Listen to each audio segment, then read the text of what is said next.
If you are in cyber security domain, अगले कुछ minute आपकी लाइफ बदल सकते हैं। बड़ा ही प्यारा क्वेश्चन आया, will AI replace cyber security jobs in future और नॉट? मैं तुमसे ही पूछता हूं, क्यों नहीं करेगा? मैं डेली बेसिस पे मैनुअल वर्सेस एआई के टेस्ट रिजल्ट्स देख रहा हूं, एंड बिलीव मी, जमीन आसमान का फर्क है दोनों में। सच बताऊं तो AI is not killing cyber security jobs, bad cyber security practices are killing cyber security jobs.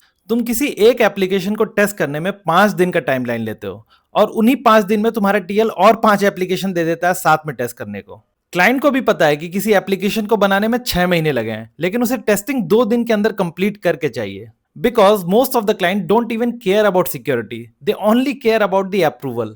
अब इतनी भागा दौड़ी के बाद तुम फाइनल रिपोर्ट में वही घिसी पिटी पुरानी वल्नरेबिलिटीज उठा के दे दोगे, captcha missing, header missing, cookie missing, और इन वाहियात सी वल्नरेबिलिटीज को पैच करने में क्लाइंट अगले 3 महीने फिर लेगा। अब इमेजिन करो, इन सब के बीच एआई की एंट्री होती है। एआई बोलता है कि आप मुझे बस एप्लीकेशन का यूआरएल दो, क्रेडेंशियल दो, एंड आराम करो।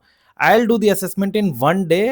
एंड जब आप रिपोर्ट देखते हो, 4 क्रिटिकल, 5 हाई, 10 मीडियम, 5 लो, पूरे एप्लीकेशन की धज्जियां ही उड़ा दी हैं। जरूरी नहीं कि सारे के सारी वल्नरेबिलिटीज ट्रू हो, कुछ फॉल्स पॉजिटिव भी होती हैं, but see the strength.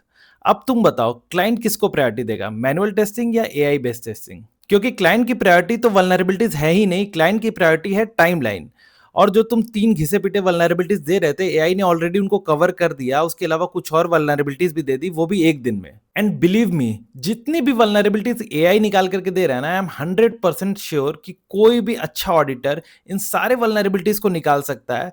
The problem is you are already overloaded with work and you don't have time to upgrade your skills. AI के स्किल्स को ट्रेन करने के चक्कर में अपने स्किल्स पे काम करना ही भूल गए हो तुम। देखो, अभी भी टाइम है। No one can replace you if you are good at your work. AI report generate कर सकता है, लेकिन ट्रस्ट तुम ही जनरेट कर पाओगे। फॉल्स पॉजिटिव आइडेंटिफाई करना, बिजनेस लॉजिक को समझना, क्लाइंट को एक्चुअल रिस्क और इम्पैक्ट समझाना, मीटिंग्स में स्टेक होल्डर्स को कन्विंस करना, वल्नरेबिलिटीज ही नहीं, कंसल्टेशन और रेमेडिएशन भी देना, ये सारा काम एक साइबर सिक्योरिटी प्रोफेशनल ही कर सकता है। AI can not replace it. So my final words, AI को अपना रिप्लेसमेंट नहीं, अपना असिस्टेंट बनाओ, and keep upgrading your self.